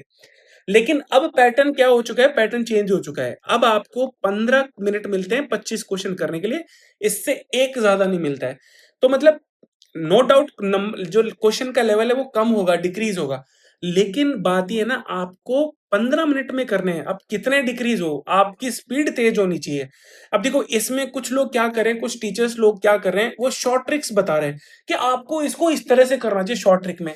मैं आपको एक चीज़ बताऊँ, शॉर्ट ट्रिक से आपका सिलेक्शन नहीं होगा। आपका सिलेक्शन कब होगा, जब आप उस क्वेश्चन को फास्ट कर पाएँगे। अब फास्ट कर पाएँगे तो आप जो आपके मेथड है उनको शॉर्ट नहीं कर सकते हैं, क्योंकि हर क्वेश्चन में ट्रिक नहीं लगती है। आप क्या कर सकते हैं, अपनी स्पीड को बढ़ा सकते हैं। और स्पीड कैसे बढ़ती है? स्पीड बढ़ेगी आपकी कैलकुलेशन से। अगर आपको 15 मिनट में 25 क्वेश्चन करने हैं तो आपको भैया कैलकुलेशन पे काम करना पड़ेगा, अदरवाइज़ आपका सिलेक्शन नहीं होगा। पहले मैं आपको क्लियरली बता रहा हूँ। अब देखो, प्री क्वालीफाइंग करना ज़रूरी है, ठीक है? अब उसमें 15 मिनट में 25 क्वेश्चन करने हैं तो 25 पूरे भी नहीं करके कम से कम 20 प्लस तो करने ही पड़ेंगे ना। और 20 प्लस करने के लिए आपको कैलकुलेशन इंपॉर्टेंट है, ठीक है? चलो ये तो क्वालीफाइंग इन नेचर हो गया, कोई बात नहीं है। लेकिन मेंस तो क्वालीफाइंग नहीं है ना, यहाँ से तो नंबर जुड़ेंगे, तो इसको तो करना इंपॉर्टेंट है। अब पहले क्या होता था, पहले जो सेक्शन 1 होता था उसमें 60 मिनट मिलते थे, जिसमें से 30 क्वेश्चन मैथ के होते थे, 30 क्वेश्चन रीजनिंग के होते थे। तो ये जो रीजनिंग के क्वेश्चन है, हम आराम से 20 से 25 मिनट में कर लेते थे। और मैथ के लिए इन 30 क्वेश्चन के लिए 35 मिनट तो मिल जाते थे मिनिमम। 35 से ज्यादा ही मिलते थे, लेकिन मिनिमम 35 मान लेते हैं। तो 35 मिनट में 30 क्वेश्चन करने होते थे। लेकिन अब क्या हो चुका है, अब पैटर्न चेंज हो गया। पैटर्न में अब क्या है, 30 क्वेश्चन मिल रहे हैं हमको 30 मिनट में। तो देखो भैया, आपको मैं एक चीज बताऊं कि ये जो 30 क्वेश्चन है, अगर आपको 30 मिनट में करने हैं, तो पहली चीज तो अगर आप नॉर्मल मैथ जो जिससे करते आ रहे हो, अगर उससे करेंगे तो बिल्कुल भी नहीं बनेंगे। 20 क्वेश्चन से 20 से 22 क्वेश्चन बनेंगे आपसे, ठीक है? तो अगर आपको 30 मिनट में 30 क्वेश्चन करने हैं तो भैया ये सबसे इंपॉर्टेंट है, ठीक है? अब अब क्वेश्चन ये आता है कि कैलकुलेशन को करे कैसे? अब ये तो हो नहीं सकता ना कि आपने 5 भाग जोड़ कर लिया, 5 आपने भाग लगा लिए, 5 गुणा कर लिया, इससे आपकी कैलकुलेशन होगी। नहीं, इसको कैलकुलेशन नहीं बोलते हैं भैया। कैलकुलेशन आपको अगर इम्प्रूव करनी है तो उसके बेसिक तरीके को आपको सीखना होगा। अब वो बेसिक तरीका क्या है, वो मैंने इसको लेकर 2 वीडियोस बना रखे हैं। मैं आपको दिखाता हूँ कि जब आप यूट्यूब चैनल पे जाएंगे, ये हमारा यूट्यूब चैनल है, इसकी प्लेलिस्ट में जब जाएंगे तो यहाँ पर आप देखेंगे कैलकुलेशन की एक प्लेलिस्ट बनी हुई है, इसमें 2 वीडियोस हैं। इसको जब आप ओपन करेंगे तो दोनों में से आप कोई सा भी देख लीजिए। अगर ये नीचे वाला देखते हैं जो 8 मंथ पहले का बनाया हुआ है, इसको देखेंगे तो इसमें मैंने ज्यादा एग्जांपल्स का यूज कर रखा है। तो यहां से अगर आप सीखेंगे और यहां से आप अगर कैलकुलेशन की प्रैक्टिस करेंगे और उसको इंप्लीमेंट करेंगे, तब जाके आपकी कैलकुलेशन में स्पीड में डिफरेंस नजर आएगा। अब देखो, मैं ये नहीं कह रहा हूं कि 5 भाग करने से, 5 गुणा करने से और 5 जोड़ बाकी करने से आपकी कैलकुलेशन इंप्रूव नहीं होगी, इंप्रूव होगी। लेकिन जितना टाइम आप इस मेथड को करने में देंगे ना, उसमें जो आउटपुट मिलेगा उसका 10 टाइम आउटपुट उसी टाइम में अगर आप इस मेथड में करेंगे तो आपको उसका 10 टाइम ज्यादा आउटपुट मिल जाएगा। ये गारंटी है। अब देखो, बहुत सारे लोगों को ये जो मेथड जो मैंने बताए हैं, वो कैट वाले लोग इस्तेमाल करते हैं। मैंने रेमो सर से सीखा था और उसी चीज को मैंने यहाँ पर इन वीडियोस में बताया है कैलकुलेशन का। अब इसकी इंपॉर्टेंस बहुत ज्यादा हो चुकी है, तो आप ये चीजें, इन मेथड्स को सीखिए, आपको बहुत ज़्यादा हेल्प मिलेगी। अब देखो, ये मेथड नए हैं, तो हो सकता है शुरुआत के 10 से 15 दिन आपको फ़ील हो कि यार मेरे पुराने वाले मेथड ही थोड़े आसान है, उसी से कर लेता हूँ। क्योंकि हम लोग क्या करते हैं कि हम लोग हमारे कम्फर्ट ज़ोन से बाहर नहीं निकलना चाहते हैं, तो हमको ऐसा लगता है कि यार पुराना वाला ही ठीक है, उसी में प्रैक्टिस कर लेंगे। लेकिन अगर आप 15 दिन इसकी प्रैक्टिस करते हैं, 15 दिन के बाद में आपको लगेगा कि हाँ यार, मेरी कैलकुलेशन फ़ास्ट हो रही है। और इस कैलकुलेशन को फ़ास्ट करने में मिनिमम 3 महीने लगेंगे। 3 महीने बाद में आपको जो मैथ है ना, ये जो 25 क्वेश्चन आएँगे ना प्री वाले जो आसान, मैं आपको गारंटी दे रहा हूँ, इन 25 में से आप 15 क्वेश्चन बिना पेन उठाए कर लेंगे, अगर आपने 3 महीने इस कैलकुलेशन को करा तो। अगर आप इस कैलकुलेशन को 6 महीने भी कर लेंगे ना, तो भी आप फिर बिना पेन उठाए 15 क्वेश्चन नहीं कर पाएँगे। लेकिन जो कैलकुलेशन के तरीके मैंने उन 2 वीडियोज़ में बता रखे हैं, उसके थ्रू अगर आप करेंगे तो 15 क्वेश्चन आप बिना पेन उठाए कर सकते हैं। ठीक है? ये तो बात हो गई कैलकुलेशन की। अब मैंने कैलकुलेशन की इंपॉर्टेंस आपको समझा दी है, अब आपको देखना है आपको क्या करना है उसमें, ठीक है? अब दूसरी चीज़ आती है इसके बेसिक्स। तो देखो, आपको बेसिक्स करने होंगे। अब बेसिक्स कहाँ से करने होंगे?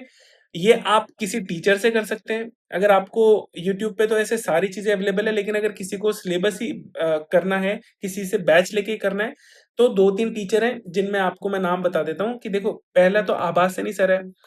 इनका बैच आप ले सकते हैं, ये बहुत अच्छा पढ़ाते हैं। इसके अलावा भूतेश सर हैं, ये भी अच्छा पढ़ाते हैं, तो इनका भी बैच ले सकते हैं, और या फिर इसके अलावा जैसे अभिनय सर हो गया है, फिर इनका ले सकते हैं। गगन प्रताप का बैच मत ले लेना। मैं गगन प्रताप का बैच लेने को इसलिए नहीं कर रहा हूँ कि 400 घंटे का उनका जो क्या है, पूरा बैच है। ये बैच 400 घंटे का है, तो एक बार ही आपसे 1 साल में तो ये 400 घंटे का ही सिलेबस कंप्लीट होगा, और अगर ये कंप्लीट भी होगा तो इसको रिवीजन करने में महाभारत हो जाएगी। तो आप ऐसे टीचर्स का करिए जो अच्छा पढ़ाते हो और जो कम टाइम में पढ़ाते हो, ठीक है? यहाँ पे 400 घंटे का मतलब ये नहीं होगा कि वो बहुत सारा ज्ञान दे देंगे। फालतू की चीज़ें हैं, तो 400 घंटे का कोई मतलब नहीं है। अब देखो, मैं आपको बताऊँ कि मैंने रेमो सर से पढ़ा है, और रेमो सर नो डाउट बहुत अच्छे टीचर हैं, और जो बिगिनर है ना, मतलब उनके फ्रेंडली मेरे को नहीं लगे। अगर आपका बेसिक ठीक है, फिर बाद में अगर आपको करना है तो आप रेमो सर से पढ़िए। वो अपनी पूरी इंडस्ट्री के दी बेस्ट टीचर हैं। लेकिन जो बिगिनर्स होते हैं उनके लिए मैं आपको ये सजेस्ट नहीं करूँगा, ठीक है? तो उनके लिए आप इन टीचर्स में से जा सकते हैं। तो बेसिक्स आपको करने हैं, आप चाहे यूट्यूब के थ्रू करिए, चाहे किसी के भी थ्रू करिए, ठीक है? बेसिक करेंगे, फिर आपको प्रैक्टिस कहाँ से करनी है? तो देखो, हमको पीवाईक्यूज़ के बाहर नहीं जाना है। जैसे मैंने अभी स्टार्टिंग में बात करी थी ना, एक सर्कल, कि हमको हमारे अराउंड एक सर्कल ड्रॉ करना है। तो वो सर्कल क्या है? वो सर्कल है पीवाईक्यूज़। तो हमको पीवाईक्यू के बाहर नहीं जाना है मैथ्स के अंदर स्पेसिफिकली। क्यों? क्योंकि चाहे आप कितने भी सीजीएल के जो पुराने एग्जाम्स हैं, चाहे वो 2021 हो, 22 हो, 23 हो, 24 हो, 25 हो, इनका मेंस उठा के देख लीजिए, मुश्किल से 30 क्वेश्चन में कोई एक क्वेश्चन आपको नया मिलेगा, अदरवाइज सारे क्वेश्चन पीवाईक्यूज मिलेंगे। तो इस एक क्वेश्चन के लिए आपको महाभारत नहीं करनी है। आप पीवाईक्यूज की जितनी ज्यादा हो सकते है उतनी ज्यादा प्रैक्टिस करिए। प्रैक्टिस कहाँ से करनी है? जो बिगिनर्स हैं उनको पिनाकल से करना है। पिनाकल किताब आती है जिसमें पीवाईक्यूज होते हैं, उनसे वहां से आपको प्रैक्टिस करनी है, ठीक है? तो ये चीज होगी आपकी, कैलकुलेशन की होगी, बेसिक्स हो गया, और प्रैक्टिस कहाँ से करनी ये बता दिया मैंने। अब बात आती है मॉक की। अब देखो, मैथ के लिए मॉक सबसे ज्यादा इंपॉर्टेंट है, लेकिन ये मॉक आपको तब देने हैं जब आपकी एटलीस्ट अर्थमेटिक कंप्लीट हो जाए। अर्थमेटिक के बेसिक्स आपने कंप्लीट कर लिए, पिनाकल से आपने क्वेश्चन लगा लिए, उसके बाद से आपको मॉक शुरू करने हैं।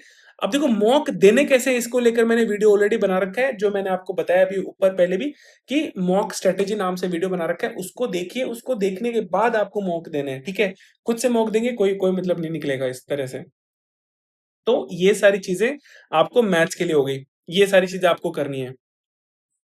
फिर अगर बात आती है किसकी, रीजनिंग की, तो देखो, रीजनिंग के लिए आपको कुछ अलग से चीजें करने की जरूरत नहीं है। आप मॉक देंगे तो मॉक के थ्रू रीजनिंग आपकी आराम से सुधर जाएगी सारी की सारी, ठीक है? लेकिन देखो, ऐसा नहीं है कि आपने 5 मॉक लगाए, 5 मॉक के बाद में आपके नंबर आ जाएंगे। कुछ टॉपिक्स ऐसे हैं जैसे कि सिटिंग अरेंजमेंट हो गया, अगर आप बेसिक से कर रहे हैं, फिर आप बिगिनर हैं, तो आपको ये चीजें सीखनी पड़ेंगी। तो इसको लेकर यूट्यूब पे आपको बहुत सारे वीडियोस मिल जाएंगे, वहां से आप उन सब चीजों को कर सकते हैं। फिर इसमें मॉक का रोल रहता है, लेकिन मॉक में ऐसा नहीं है कि जैसे मान लो कि आपको नंबर सीरीज नहीं आती है, तो मॉक प्रैक्टिस करने से नंबर सीरीज आपकी सॉल्व नहीं होगी। समझ रहे हो मेरी बात? मॉक इंपॉर्टेंट है, लेकिन मॉक से आपके नंबर इंक्रीज नहीं होंगे। इसके लिए आपको क्या करना है कि नंबर सीरीज के आपको क्वेश्चंस प्रैक्टिस करनी पड़ेंगे अलग से। उसके लिए दो तरीके हैं सेम। आपको अगर बुक चाहिए तो बुक आपके पास है, पिनाकल में मिल जाएगी, पिनाकल के पीवाईक्यूज आपको मिल जाएंगे। वहां से 200 क्वेश्चन नंबर सीरीज के लगा लीजिए, वहां से नंबर सीरीज के लगा लेंगे तो आपको नंबर सीरीज आपकी पक्की हो जाएगी। इसके अलावा अगर आपको क्विज फॉर्मेट में लगाना है तो हमने हमारी द रिपीटर्स की एप्लीकेशन पे इन टॉपिक्स को, जो रीजनिंग के टॉपिक्स वाइज हैं, इनके क्वेश्चन जो अच्छे अच्छे क्वेश्चन हैं, ऐसे नहीं है कि कुछ भी रैंडम, जो टॉप क्वेश्चन है 100, उन क्वेश्चन को हमने यहाँ पे डाल रखा है। तो जो आपका कमजोर हो उस टॉपिक को वहां से जाके आप प्रैक्टिस करिए, आपका ये जो प्रॉब्लम है वो दूर हो जाएगा। और रीजनिंग में आपको इतना ही करना है, मतलब मॉक में आपको ये देखना है कि कौन सा टॉपिक आपका वीक है, उसको आपको अलग से जाके प्रैक्टिस कर लेनी है, आपका काम हो जाएगा। रीजनिंग में आपको इतनी चीजें करनी है। फिर बात आती है इंग्लिश की, ठीक है? ये आपके लिए सबसे इंपॉर्टेंट है। देखो, हिंदी मीडियम वाले यहाँ पर अच्छे तरीके से कान खोल के सुन ले। हिंदी मीडियम या फिर जो भी मीडियम आपका रहा है, इंग्लिश मीडियम के अलावा जो भी मीडियम रहा है, चाहे बंगाल के है तो बंगाली अगर रहा है, या फिर मराठी वालों के लिए मराठी रहा है, या फिर कोई भी और भी अगर इसके अलावा कोई आपका मीडियम रहा है, तो मैं यहाँ पे मीडियम की बात कर रहा हूँ, स्कूलिंग की बात कर रहा हूँ, ना कि कॉलेज की। स्कूलिंग में अगर आपका हिंदी मीडियम या फिर कोई भी स्टेट का अगर जो उनकी जो लैंग्वेज है उसका रहा हो, तो आपके लिए सबसे इंपॉर्टेंट है। देखो अभी मैंने आपको मैथ्स में क्या बताया था, मैथ में अगर इंपॉर्टेंस के हिसाब से देखें तो 50% जो पोर्शन है वो कौन इंपॉर्टेंट है, वो है कैलकुलेशन। यहां पर अगर इंग्लिश में मैं बात करूं तो 70% अगर इंपॉर्टेंस किसी एक चीज को दूंगा ना, तो वो है न्यूज़पेपर। अगर आप हिंदी मीडियम के स्टूडेंट हैं, किसी और रीजनल लैंग्वेज के स्टूडेंट रहे हैं स्कूलिंग में, तो भैया आपको आज से ही 2 घंटे न्यूज़पेपर डेली के शुरू कर देने हैं। अदरवाइज आपका एसएससी सीजीएल 2027 में सिलेक्शन नहीं होगा। सबसे पहली चीज ये दिमाग में डाल लो कि कोई भी टीचर जिनका आप अगर बैच ले रखा है, वो टीचर आपको कभी ये नहीं बताएगा कि न्यूज़पेपर से इंग्लिश को सीखा जा सकता है। क्यों नहीं बताएगा? क्योंकि अगर वो ये बात बताएंगे तो उनका कोर्स कोई नहीं खरीदेगा। समझ रहे हो? तो उनकी तो मजबूरी है कि वो आपको नहीं बताएंगे, लेकिन मेरी तो मजबूरी नहीं है ना, क्योंकि मैं तो कोर्स बेच नहीं रहा हूँ कोई चीज का। तो इसलिए आपको न्यूज़पेपर पढ़ना है। अब देखो न्यूज़पेपर बहुत ज्यादा इंपॉर्टेंट है।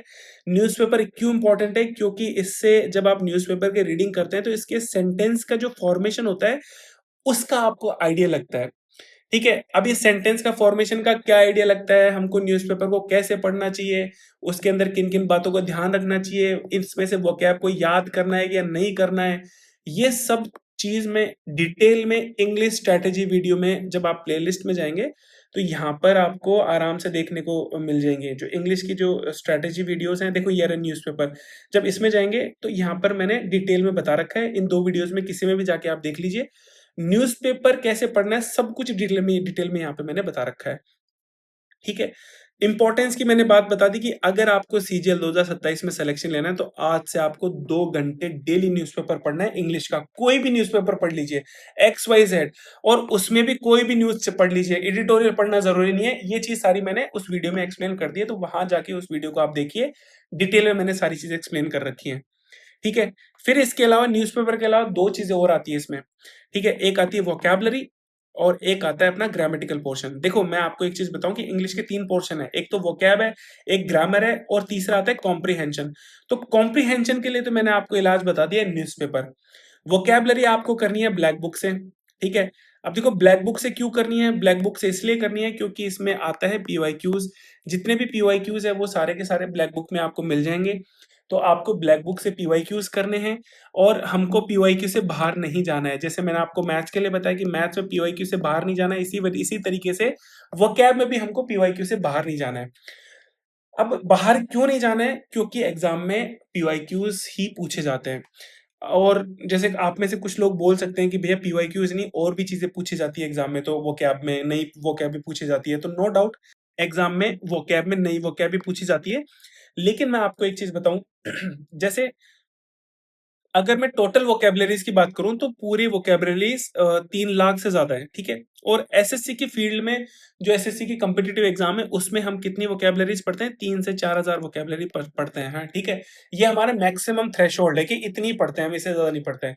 तो देखो वोकैब अगर आप नए नए न्यूज़पेपर के थ्रू या फिर कुछ वीडियोस के थ्रू अगर आप न्यूज़ वीडियो वोकैब को करने लगेंगे तो भैया कोई सीमा नहीं है।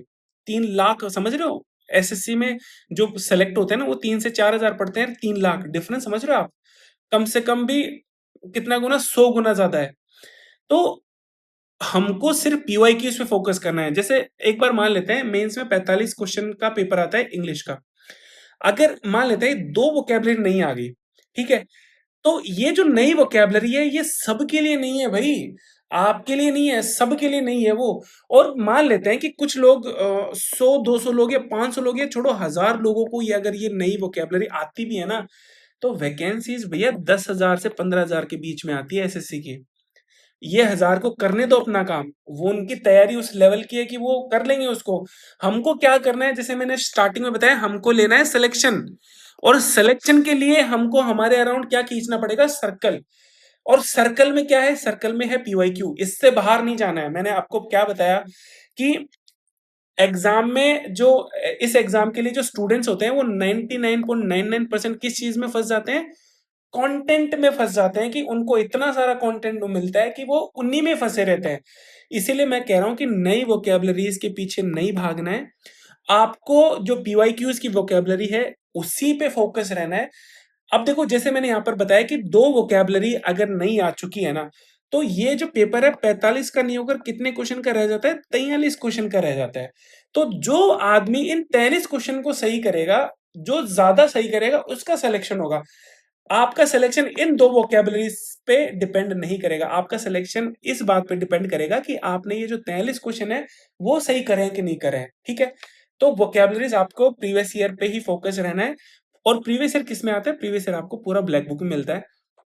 इसके अलावा आप कोई और भी बुक प्रैक्टिस के लिए अगर आप देखना है तो पिनाकल बुक आती है, उस पे भी आप कर सकते हैं। ठीक है, तो प्रैक्टिस के लिए भी कुछ भी कर सकते हैं। एक और आती है समुद्र मंथन, आती है रानी मैम की, तो कुछ लोग वहां से भी करते हैं। वो लोग, मैंने खैर वो देखी नहीं है, लेकिन लोग अच्छा बताते हैं, तो आप उसको भी एक बार देख लीजिए। लेकिन अगर मेरा सजेशन है तो मेरा सजेशन ब्लैक बुक के लिए आपको रहेगा। फिर आता है ग्रामर। अब देखो, मैं आपको बताऊं कि आपकी जो 80% जो ग्रामर है ना, वो आपकी कहाँ से सही हो जाएगी? न्यूज़पेपर के थ्रू ऑटोमेटिकली सही हो जाएगी, आपको देखने की भी जरूरत नहीं है। लेकिन ये जो 20% है ना, ये कुछ चीजें रह जाती हैं। जैसे न्यूज़पेपर से आप, जैसे कि नो सूनर आता है, नो सूनर के बाद में देन आता है, ये आप न्यूज़पेपर में नहीं सीख सकते हैं। इसके लिए आपको रूल पढ़ने पड़ेंगे। तो ये जो फिक्स टाइप की चीजें हैं ना, वो आपको रूल्स में सीखनी है। और रूल्स में आप किसी का या तो कोर्स ले सकते हैं, मैं कोर्स लेने के लिए मना नहीं कर रहा हूं, लेकिन मैं आपको ये कह रहा हूं कि अगर कोर्स नहीं लोगे तो भी कोई फर्क नहीं पड़ रहा है, क्योंकि इन ग्रामर को बहुत सारे यूट्यूबर्स, जो यूट्यूब टीचर्स है, उन्हें 120 रूल्स हो गया या फिर सब कुछ करा रखा है उन्होंने यूट्यूब पे, तो कोर्स लेने की जरूरत नहीं है। अगर मैं किताब की बात करूं ग्रामर की, तो नीतू सिंह की जो किताब हो दी बेस्ट किताब है, इससे बेस्ट कोई किताब नहीं है। तो आप वहां से इसको कर सकते हैं ग्रामर को। वोकेबलरी के लिए मैंने बता दिया, ग्रामर के लिए मैंने बता दिया। और न्यूज़पेपर भैया सबसे इंपॉर्टेंट है। हिंदी मीडियम वाले तो कान खोल के सुन ले, 2 घंटे अगर आप, जब तक आप नहीं पढ़ेंगे, आपका सिलेक्शन नहीं होगा। ये लिख के ले लो, मैं फिर आपको बिल्कुल सटीक शब्दों में कह रहा हूं, आपका सिलेक्शन नहीं होगा अगर आपने 2 घंटे न्यूज़पेपर नहीं पढ़े तो।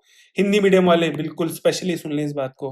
कोई भी टीचर, किसी भी टीचर का कोर्स खरीद लो, अगर आपने न्यूज़पेपर नहीं पढ़ा तो सिलेक्शन नहीं होगा। कोई भी टीचर आपको कॉम्प्रीहेंशन में पैसेज कैसे सोल्व करते हैं उसको नहीं बता सकता, क्लॉज टेस्ट को सोल्व कैसे कर सकते हैं नहीं बता सकते हैं।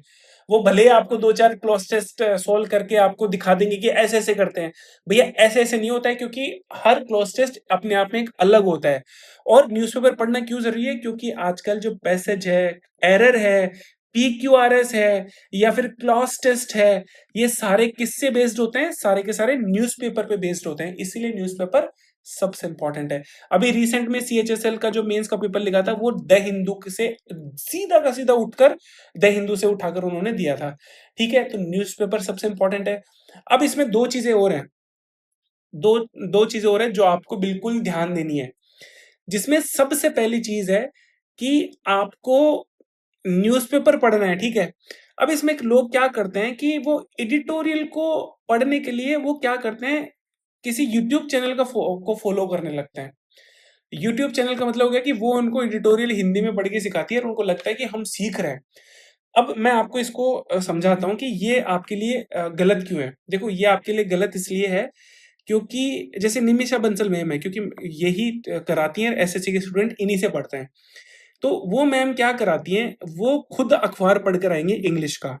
आप नहीं पढ़ रहे हो, मैडम अखबार पढ़कर आ रही हैं, मैडम उसको समझ रही हैं, और मैडम आपको यूट्यूब पे आकर किस भाषा में समझा रही है?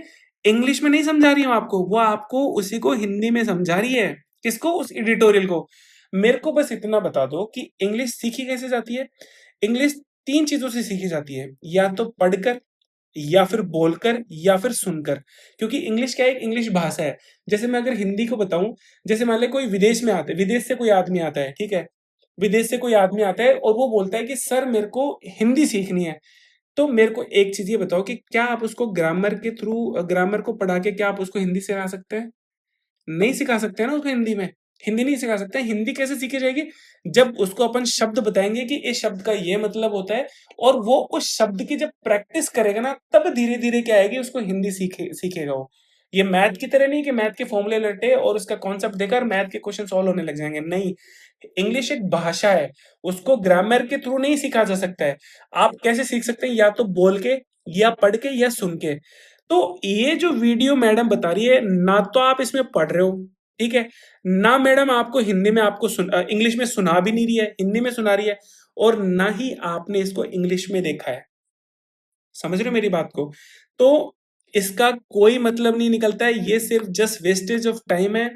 आपको यहाँ पर नई-नई जो द हिंदू की वोकैब्युलरीज़ आपको दी जाएँगी, तो मैंने आपको जैसे बताया कि हमको यहाँ पर ज्ञाता नहीं बनना है वोकैब्युलरी सीख के।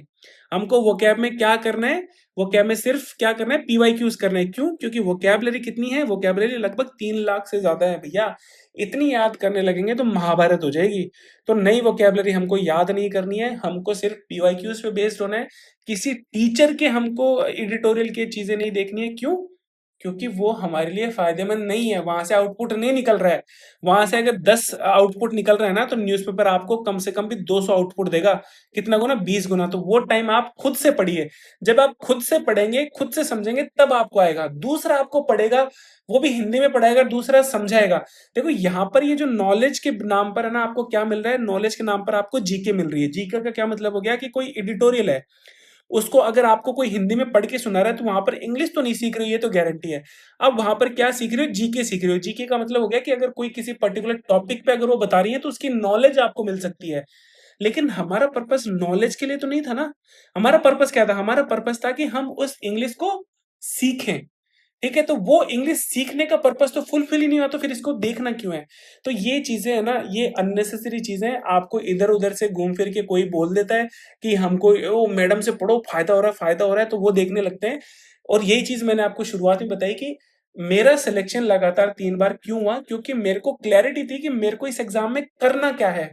तो अगर आपको वो क्लैरिटी आएगी, तो आप इस एग्जाम को क्रैक कर सकते हैं। तो ये फालतू की चीजें नहीं करनी है। और एक और चीज की इंग्लिश को, जैसे आपने बताया ना कि कोई टीचर, जैसे मैंने अभी बताया कि कोई भी टीचर आपको ये नहीं बोलेगा कि न्यूज़पेपर से इंग्लिश को सीखा जा सकता है।